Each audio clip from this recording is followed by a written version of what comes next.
She moved the way water moves around a rock, not dramatically, just inevitably. Her hand caught his wrist before his fingers closed, not desperately, not reactively, but with the specific, practiced grip of a woman who had caught that exact wrist in that exact motion approximately 314 times in 12 weeks across twice-weekly sessions in a studio 2 streets from here. Lala turned her body. She used his weight, all of it, every arrogant kilogram of it, against him. Jonah went down. You are definitely not ready for what comes next. Sit down, relax, subscribe, tell us where you are watching from. This story will make you doubt everything you believe about actions and consequences. Are you ready? The door opened before Jonah could knock. That was the first thing that went wrong for him that December evening, though he would not understand exactly how wrong things had gone until approximately 3 minutes later, which was how long it took for his entire understanding of Lala to be corrected in the most physical way possible. He stood in the corridor with his fist still raised, wearing that expression he always wore when he arrived, unhurried, certain, the expression of a man who has spent so many years walking through doors that he has forgotten doors have the option to stay closed. He was big in the way that men who have used their size as a weapon their whole lives carry it, not athletically, but architecturally, like the bulk was load-bearing for the ego underneath. Dark jeans, a black jacket, the same cologne he'd worn since university, the kind that announced him 30 seconds before he arrived.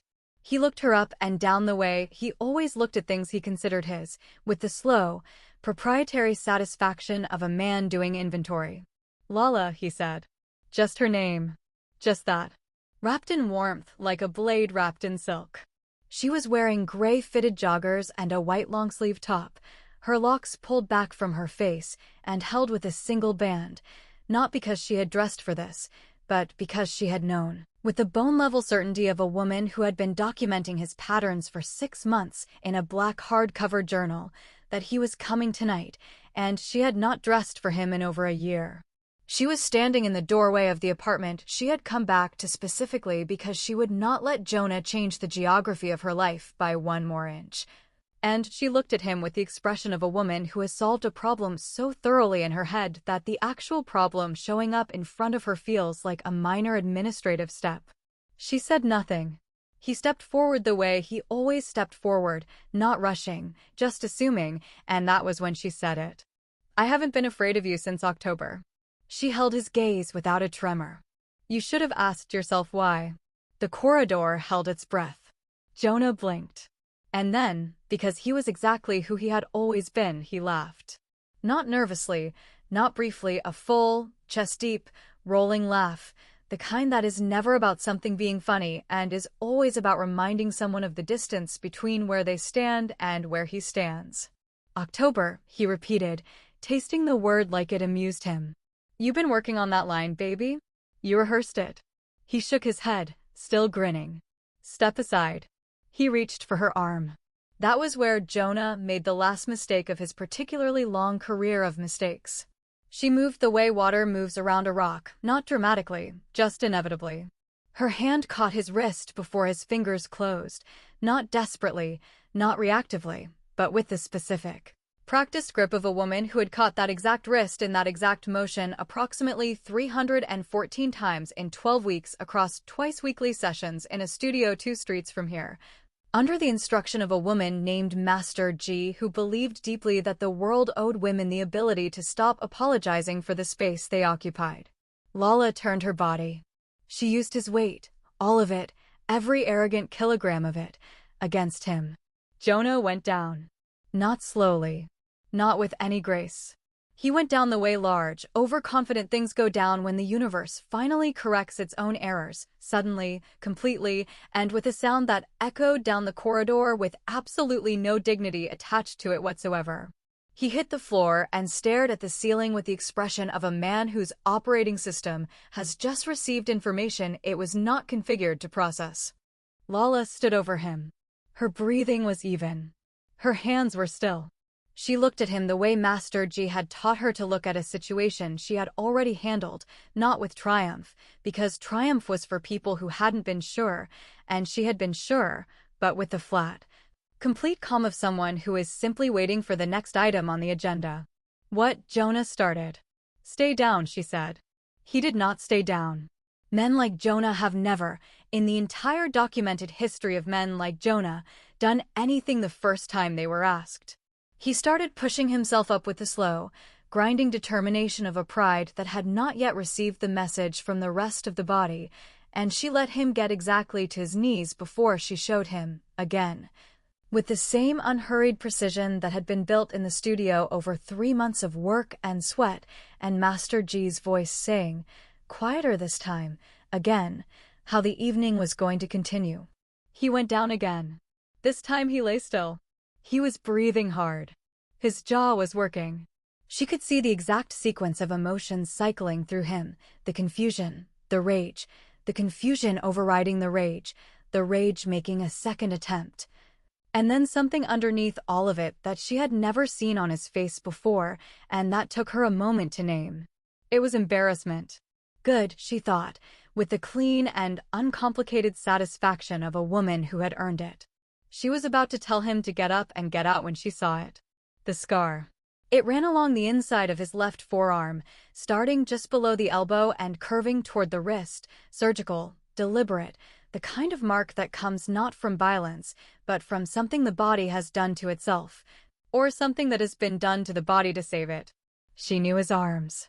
She knew them the way you know things you have spent years trying to get away from, the specific architecture of what had threatened you, and that scar had not been there in October. She was certain of it. It was too significant to have missed, and she had missed nothing in her journal. When did you get that? She said, nodding at his arm. He looked down at it like he had briefly forgotten it existed. Something crossed his face, not quite vulnerability, but the ghost of it, the shadow of a man remembering something that had briefly made him less than his own mythology. November, he said.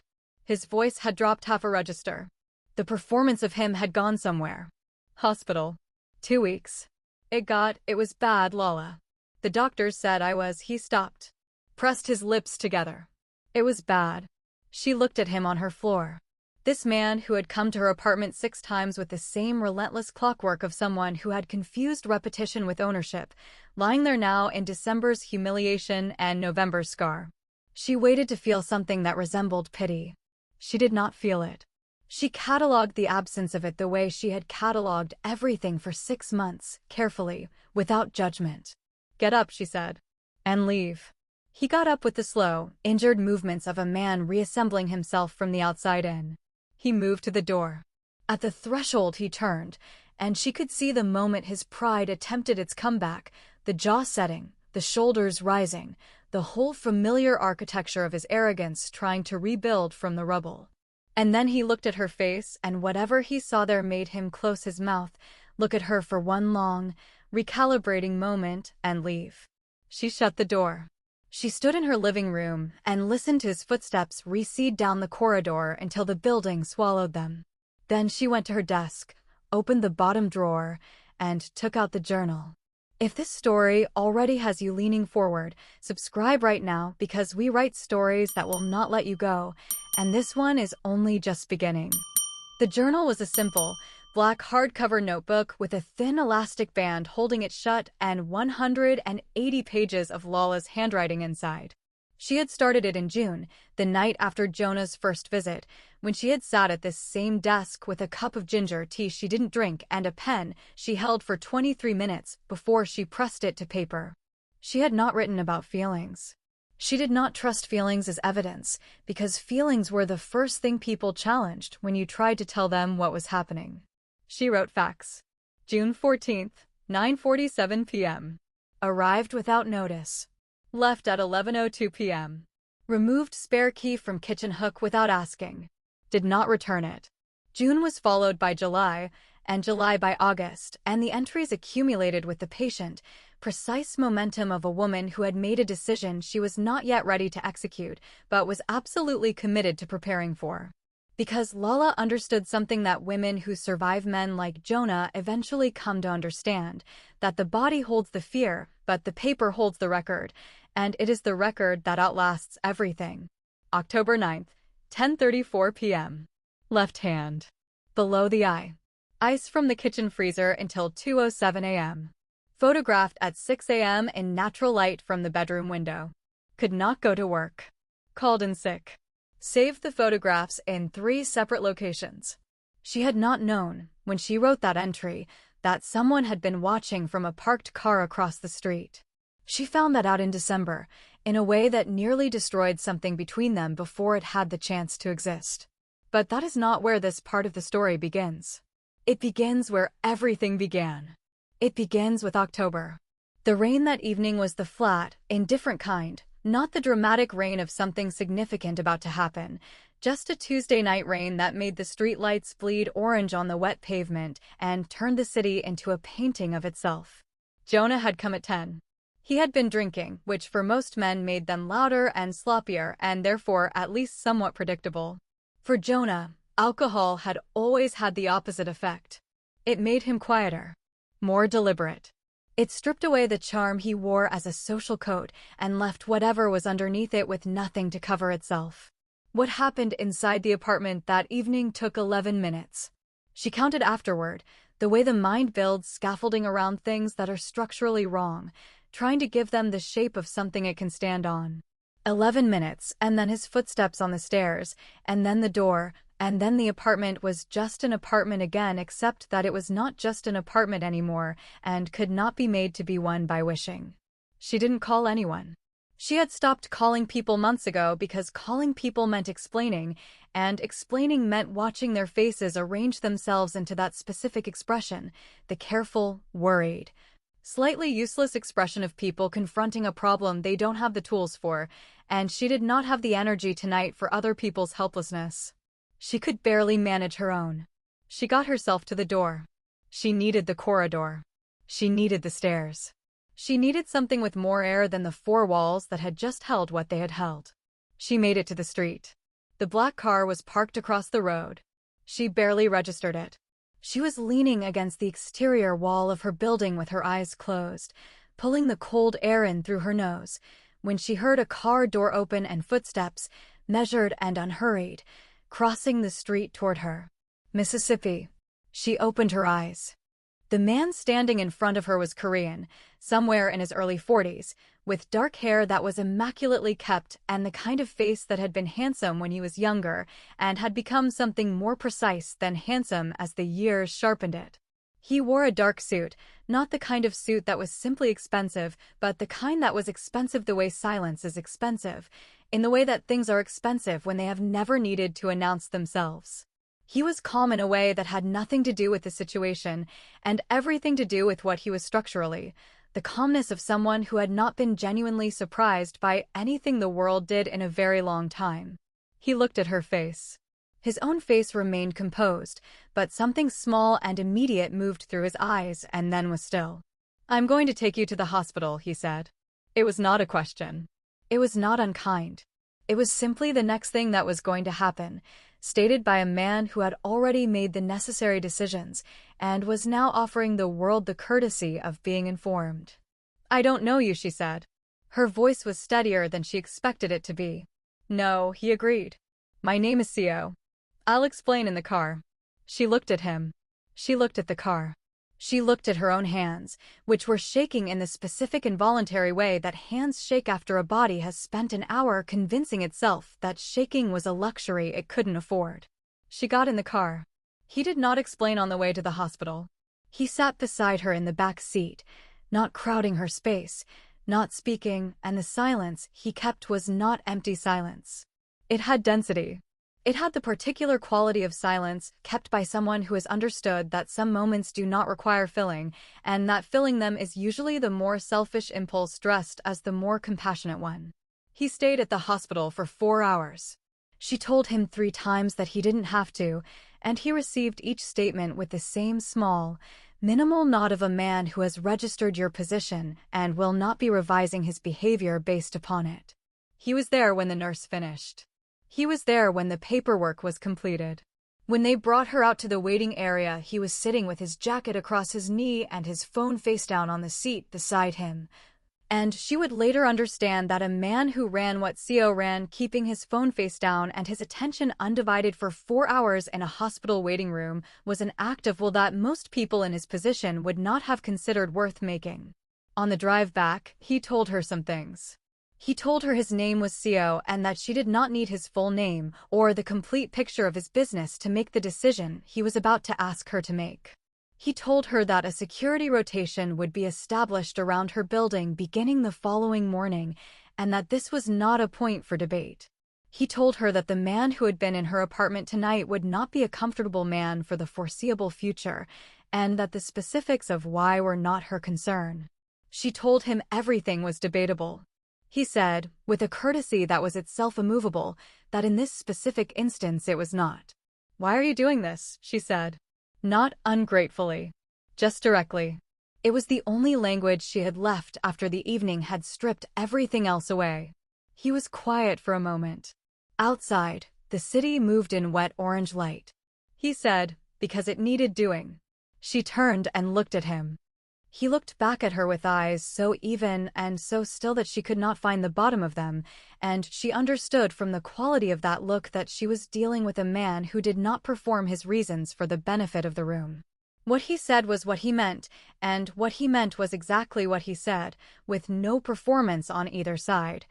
And learning to receive that kind of communication would take her several weeks and require a significant adjustment to every prior model she had for how men spoke. November arrived and Lala had not yet found the name for what she and Seo were. She had moved into the penthouse in late October, after a conversation that had taken 40 minutes and covered every objection she could construct, all of which he had listened to with the attentive patience of a man sitting through a rainstorm he is not afraid of, before saying, "You're right about all of it. Move in anyway." She had wanted to be angry at that. She had been angry at it. She had also, 11 days later, packed her things because she had stood in her kitchen one night making tea and realized that she was watching the door from the corner of her eye even when her back was to it, and that the apartment that had been her own had become a space she shared with the memory of what had happened in it, and she was not interested in that particular housemate. She packed her journal last and put it in the top drawer of the desk in the room they gave her, a room with a lock on the inside and a window overlooking the city in a way that made the city look like something that could be managed. The penthouse was not what she had imagined. She had braced for the architecture of ego, marble, chandelier, gold where gold had no business being. Instead, it was spare and clean and arranged with the considered intentionality of a space that had been built for actually living in, not for being photographed. Mrs. O, the housekeeper, was a composed Korean woman in her late 50s who introduced herself once and after that simply appeared and disappeared through the space with the quiet efficiency of someone who had made herself indispensable so gradually that people forgot there was a before. She started leaving tea outside Lala's door within the first week. She never knocked. She just left it. It was the most specific kindness Lala had received in some time. The self-defense classes had come to her not as charity, but as information, which was the only way Seo ever packaged things, because he had understood from early in their acquaintance that Lala would refuse a gift before she heard it and could not reasonably refuse a fact once it was in front of her. He slid a card across the breakfast table, and yes, they had breakfast together. This had happened without either of them deciding it would. In the way that habits form between people who occupy the same space and find the mornings tolerable in each other's company, and said, "There's an instructor. Master G. 12 years military, 20 years teaching. Studio 2 streets from here. Schedule and fees are covered. You don't have to go." She looked at the card. "But you think I should?"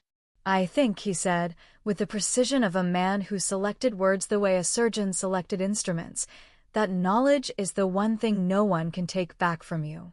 She went to the first class purely out of contrariness, to establish that she made her own decisions. She went to the second class because Master G had looked at her on day one with the eyes of a woman who had spent 3 decades watching other women apologize for their own survival, and had said, without preamble, in a voice that was smaller than her authority, "You're bracing for impact everywhere, all the time. We are going to fix that." She went to every class after that because it was fixing it. The journal entry shifted in November. Not in tone, the tone remained what it always was, declarative and stripped of sentiment. But the content changed because there was less to document and more to think, and thinking began to take up the space that fear had previously occupied. November 3rd. He makes coffee like he's performing minor surgery. He does not appear to be aware of this. November 11th. Caught the wrist today. Both wrists. First time clean. Master G said nothing, but I saw her face do something. November 19th. Did not check the door lock before sleeping. Realized this only after I realized I had not. November 22nd. He left tea outside the study door. Did not knock. Just left it and left. This man is going to be a problem. In November, Jonah was supposed to come. He did not come. He did not come because he was in a hospital on the other side of the city with a fever that the doctors described in terms that suggested his body had mounted a protest against his continued existence with a level of commitment that was, medically speaking, impressive. The doctors who treated him were competent and thorough. The illness itself was not explained, precisely. These things sometimes were not explained. The body did what the body did. Lala did not know any of this in November. She knew only that he did not come, and that the absence of a threat she had spent 6 months preparing for created a peculiar, disorienting silence, like removing a sound you had stopped noticing until it was gone. She slept restlessly. She kept the journal entry for November 8th, the date he always came, regular as misery, brief and unreadable. November 8th. He did not come. I don't know what to do with a Saturday like this. The discovery happened in December, 3 days before Jonah's visit, in the ordinary setting of an afternoon in the study. Sia was on a call. Lala was reading. The silence between them had developed, over the preceding weeks, into something with its own specific texture, warm and undemanding and oddly difficult to leave. She was not reading so much as sitting inside that silence and finding it comfortable, which was itself a fact she was keeping an eye on. He ended the call. He set the phone face down. He looked at her. Something in the quality of his attention changed. She felt it before she had words for it, the way you feel a shift in atmospheric pressure before you see the weather change. I need to tell you something about October, he said. She put her book down. He told her. He told her without softening it, without the careful verbal anesthesia people usually employ before delivering information they suspect is going to land badly. He told her his car had been outside her building that evening not by coincidence. He had been watching for reasons connected to business she was not fully cleared on, and he had been in the middle of a meeting, the kind that could not be walked out of, with people whose patience for interruption was non-existent and whose response to being interrupted had consequences that would have extended far beyond himself. He told her that he had sat in that car and watched Jonah go into her building and had made a calculation, a cold, mathematical, operational calculation, and had not moved and had not sent anyone. He said, I watched him hurt you. And I did not stop it. The room held the sentence the way rooms hold things that are too big for them. Lala looked at him. The blood had left her face not in fear, but in the specific bloodlessness of a fury that is too complete to require color. You watched, she said. Yes. You sat in your car. Her voice was very quiet. Quieter than she intended, which was the most dangerous register her voice had. And you watched a man put his hands on me. And you did not move. Yes, he said. He did not flinch. He did not look away. He gave her the full and undeflected weight of his yes. She stood up. She picked up her phone from the side table. She picked up her cardigan from the back of the chair. She walked out of the study, down the stairs, through the hallway, into the elevator. She pressed the button for the lobby with the controlled deliberateness of a woman who is keeping herself from flying apart by concentrating on each single action as though it were the only thing happening in the world. The elevator moved. She breathed. The doors opened. She walked through the lobby, past the security desk where the man on duty said good evening and she did not answer, through the glass doors and out into the December air, which came at her face cold and specific and real in a way that the heated, carefully managed atmosphere of the penthouse was not. She stood on the steps. And she felt it. All of it. October came back through her not as memory, but as sensation: the wall, the kitchen cabinet, the counting, the 11 minutes, the cold street and the rain and the car and the man she didn't know yet asking her to let him take her somewhere safe. She felt the anger at Co and the grief underneath it and the grief underneath that, which had nothing to do with Co at all and everything to do with the 6 months before him and the 3 years before those 6 months. All the accumulated weight of a woman who had spent too long being a person that things happened to.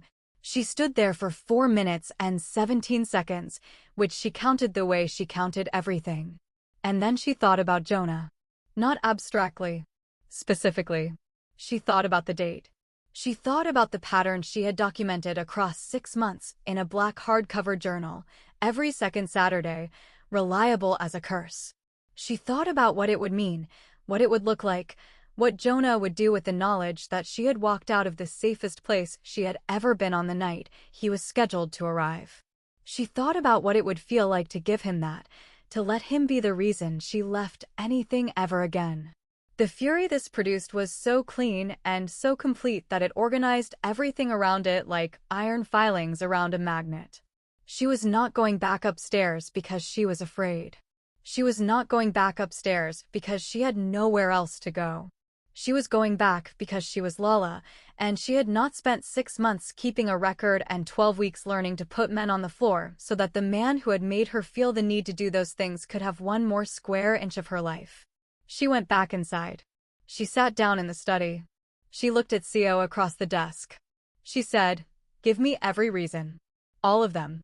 Don't manage how you say it." He gave her all of them. He told her about the meeting and the people in it, not names, but the weight of them, the specific category of consequence that walked into the room when those people were displeased. He told her that walking out of that car would have destabilized things that were not only his to destabilize, would have lit fires in structures that housed people other than himself. He told her that the moment the meeting concluded, he had sent 2 men to her building and had found she had already got herself out, and that watching her do that had produced something in him that he had spent 3 weeks choosing not to examine. He told her that making the calculation he had made was the most sustained act of the discipline he had built over 20 years, and that he was not asking her to be at peace with it, only to have it accurately. She listened to all of it. She said, "I believe you." He looked at her with something in his face that she had learned to read by now, the small, careful thing that happened there when he had prepared for one outcome and received a different one. "That does not mean I am not furious," she said. "I'm furious. I'm going to be furious about this for a while, and I need you not to try and resolve it. Don't bring me tea. Don't leave things outside doors. Just let me be angry." "Understood," he said. "And the next time," she said, and the words landed the way facts landed between them, without drama, without negotiation, with only the clarity of 2 people who had decided to be honest with each other about the things that mattered. "There is no meeting." The silence that followed was the specific silence of an agreement being made by a man who does not make agreements he does not intend to keep. "Agreed," he said. She looked at him across the desk. And then she said, more quietly, "November." Something moved across his face. Just slightly.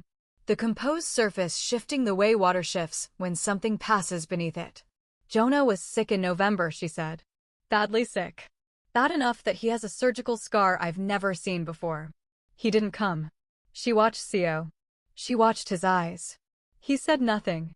He looked at her with those flat, deep eyes, and the silence he produced was shaped so precisely that it answered everything she had asked without giving her a single word she could take to another room. She held his gaze for a long moment. Then she said, "Okay." She did not ask again. Not that night. Not any night after. She had made her peace with the answer that lived in that silence, and the peace itself told her something about who she was becoming inside this life. Something she filed carefully away to sit with honestly. The way she sat with all the things she did not yet have the right words for. We are at the center of this story, and we need you to still be here for the end. So if you haven't subscribed yet, do it now, because what comes next is where everything becomes irreversible. December came, and so did Jonah, and the rest of that opening you already know, the door, the corridor, the laugh he made at his own expense without realizing it, the floor, and how quickly he found it, twice. But there was something she had not told you yet about the moments after he left. About what she did after she closed the door and stood in her living room and took the journal from the desk drawer. She opened it to the most recent page. December 19th. He's coming Saturday. I'm ready. I have been ready for some time. The question was always whether he would give me the opportunity, and Jonah has never, in my experience, declined an opportunity to be exactly who he is. She smiled at her own handwriting. A small smile, barely a thing, but real. Then she turned to the front of the journal. She had shown it to CO 3 weeks earlier. Not handed it over, shown it. There was a difference she was particular about. Handing it over would have meant transferring the authority over it, and this was still her record, still her document, and the authority over it was hers and would remain hers until she decided otherwise. She had sat beside him at his desk with the pages open, her finger moving through entry after entry while he read without touching, without commenting, reading with the absolute quality of attention he brought to everything he considered worth attending to. He had reached the October entry. He had read it. He had been still for a long time after reading it, the kind of stillness that is not absence, but the opposite of absence, a man letting something land completely before he responded to it. Then he said, very quietly, he had no idea who he was dealing with. And she had said, no, he really didn't. What CO built from that journal was not dramatic. It did not announce itself. The things CO built never announced themselves, because men who had been operating in the spaces between visibility and consequence for 20 years had long since learned that the loudest moves were the least effective ones. The photographs went first, Lala's photographs, date-stamped and legally formatted by a lawyer CO used for matters that required an attorney who asked efficient questions and drew efficient conclusions. Then the statements, because there had been other women. There were always other women in the histories of men like Jonah, and 3 of them had been found and spoken to by people who approached them with the specific, unhurried care of individuals who understood that trust is not demanded but assembled, piece by piece, conversation by conversation, until it holds weight. Jonah's employer received a document. Then his professional licensing body. Then the institution that held his pension. Then his landlord, his bank, 2 character references he had been comfortably leaning on for years, who now found themselves leaning on nothing. The process took 11 days. 11 days. The same number as the minutes in that October apartment, and Lala noticed the coincidence exactly once, and then set it down without ceremony, because she was not a woman who required her justice to arrive in poetic packaging. She just required it to arrive and to stay arrived. On the 11th day, Jonah was arrested. He made it worse after the arrest, which was entirely in character, and the way he made it worse was by being exactly who he had always been in rooms where that was no longer an advantage. His lawyer, an expensive one, the kind of man like Jonah could afford, which meant a man who had spent years being well paid to make problems disappear, looked at the documentation and called his client from the courthouse steps and said, with the flat professionalism of a man who valued his reputation above his client's comfort, "Stop talking to people. Stop doing anything. Your best option right now is stillness." Jonah, who had never once in his life chosen stillness, kept talking. To the wrong people, about the wrong things, in rooms that were less private than he understood them to be. It got significantly worse for him. She did not attend any of it. She did not need to. Her handwriting attended for her, across the pages of a black hardcover journal with a thin elastic band. Her precise and patient and relentless documentation of 6 months of facts appearing in rooms and offices and proceedings she would never set foot in, carrying the record she had kept through all of it like a quiet army. June 14th, July 12th, August 9th, September 13th, October 9th, date after date after date, fact after fact after fact. The handwriting of a woman who had decided, somewhere in the space between the first night she'd picked up the pen and the night she'd put Jonah on the floor of her own apartment, that her experience deserved to be remembered accurately. And that accuracy was its own form of power. She found out about the scholarship the way she found out about most things CO did, after it was operational, after it was already helping people, and after the window for her to say it was too much had been quietly and deliberately closed. Mrs. O left a document on her desk one morning. Not handed to her, left on the desk, with no explanation, with the particular energy of someone who has been instructed to deliver a thing and has chosen the most efficient possible method of delivery. The document was a founding charter. It had her name at the top, not as a beneficiary, not as an afterthought, but as a namesake. The Lala Ose Self-Defense Foundation. Below her name it detailed a scholarship for women in the city who could not afford the classes that had changed the shape of her December. It was housed within a community organization CO had been supporting for 6 years, and it was already running. The first 3 cohorts had already been enrolled. Master G had agreed to expand her schedule. Lala read it twice. She put it down. She picked it up and read it a 3rd time. Then she went upstairs. CO was at his desk in that way. He always was at his desk, occupied but never harried, working through the particular density of running the things he ran with the concentrated economy of a man who had learned to make every minute efficient because efficiency was a form of respect for the finite. He looked up when she came in. He read her expression, and she could see him making the calculation of how this conversation was about to go. "The scholarship," she said. He held her gaze.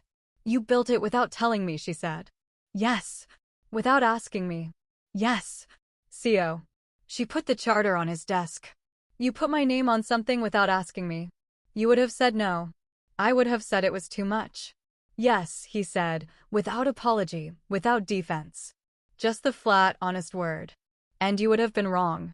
So I made the decision, and I am prepared to have an argument about the decision-making process, which I will listen to and take seriously, and which will not change the fact that the foundation is running and that 12 women last Tuesday learned something in that studio that you know the value of better than anyone I have ever met." She looked at him. The fury she had staged for the argument arrived and found there was nothing quite to aim at because he was right and he knew she knew he was right, and he had bet on that with the infuriating confidence of a man who had learned to read her more accurately than she was always comfortable with. "This conversation is not over," she said. "I know," he said. "I'm going to tell you every specific thing that was wrong about how you did this. I expect nothing less." She sat down in the chair by the window. Outside, the city was doing what the city always did, moving, dealing, living, all its 1,000 private stories running simultaneously in the December cold below. She thought about 12 women in a studio. She thought about Master G's voice saying again, and the specific feeling of the grip finally landing clean, and the 11 minutes in October, and the 11 days in December. She thought about her name on something that helped people instead of documented what had been done to her. She was not at peace with the method. She was not going to pretend she was, and CO was not asking her to. But the thing he had built, that was real. That was already running. That already had 12 women in it who were learning what she had learned, which was that the body was theirs, and they were allowed to fill it fully and stand in it without apology and use it to take up the exact amount of space they were entitled to, which was all of it. She stayed in the chair by the window. He returned to the papers on his desk. The room settled into its particular quality of quiet, which she had stopped trying not to look forward to sometime around the 3rd week of November. That evening she came to find him in the study after dinner. Mrs. O had gone to her rooms. The security rotations had cycled to the perimeter. The penthouse was in its nighttime register, not silent exactly, but internal, like a house that has finished its public-facing performance for the day and is now simply itself. She sat on the corner of his desk. She had started doing this recently, without announcing she was going to, without making it a thing. She simply did it, and the first time she had done it he had looked at her with that flash of unguarded expression, something quick and unperformed and entirely not for the room, and she had decided she liked having access to it. She collected those moments the way she had once collected journal entries, except that this archive held entirely different evidence. "Tell me one," she said. He looked up from his work. "One of the tattoos." She reached out and touched the inside of his left wrist, where a small, simple mark sat beneath all the others, older than everything surrounding it, simpler, not the dense interlocking geometry of the rank markings, but something smaller, quieter, with the quality of something that belonged only to itself. "This one." "What is this one?" He looked at his own wrist with the look he had for things he had known for so long he had stopped seeing them. Then he turned it slightly toward the light. My grandmother, he said. Her family had a symbol. I was 16. She drew it on my wrist in ink pen first, showed me the placement, asked me if I was certain. A pause. She was the first person I ever met who asked me if I was certain about something before I did it. Lala kept her finger on the small mark. She sounds formidable, she said. She was. He looked at her. Something in his face was doing the unguarded thing, the brief, unperformed thing, except this time it did not pass as quickly as it usually did. It stayed. The most formidable person I had known, he said, until recently. She looked at him. He looked at her. Outside, the December city glittered in the way that cities glitter when they are full of people doing things they hope to remember and things they are trying to forget. Somewhere in it, 11 days of work had made itself permanently felt in the life of a man who had made Lala's life feel permanently small. And the reversal was not poetic, and it was not clean, and it sat in her chest with the complicated weight of things that are right without being simple. Inside the penthouse, at the desk, none of that complexity disappeared. She was still the woman sitting on the corner of a crime organization leader's desk with her finger on the oldest thing he had ever shown her, knowing everything she knew about what that meant, and having chosen it with full information and undivided eyes. She would sit with the complexity. She had proven she could sit with complicated things. That night, she took the journal from the desk drawer for the last time. She had been thinking about what to do with it for weeks. Keeping it felt like maintaining a wound. Burning it felt like erasing a record she had bled to keep. She had considered donating it, the actual original, to the foundation, as a kind of testament to the women who would come through it. She had considered a great many things. In the end, she opened it to the last blank page. She uncapped her pen. She wrote one entry. The last entry. December 22nd. I used to write to survive him. I am writing this one to survive myself, to mark, clearly and for the record, the exact moment I stopped running and started choosing. I choose this. With full information and open eyes, I choose this. I am not afraid. I am not hiding. I am not small. I am exactly where I decided to be. L. She closed the journal. She held it in both hands for a moment. Then she put it on the desk, not in the drawer on top of the desk, in the open, where it did not need to hide anymore. She went to bed and slept the full, unbothered sleep of a woman who has finally put everything down. If this story moved you, unsettled you, or made you feel something you haven't named yet, subscribe because we are only going to go deeper from here, and the next story is already waiting. And before you go, sit with this for a moment. Seo sat in his car for 11 minutes and watched Lala get hurt because the consequences of moving were larger than one woman's pain. He then spent weeks making sure that pain produced the most comprehensive justice she had ever received. Lala forgave him, not because she forgot, but because she decided the weight of holding it cost her more than she was willing to spend. Here is the question. When someone causes you real harm for reasons that are real, when the calculation they made was cold but not entirely wrong, does the good they do afterward change what the harm was? And when we forgive someone not because they deserve it, but because we need our hands free, are we healing, or are we simply learning to be practical about pain? Think carefully. The answer you give says more about you than it does about Lala.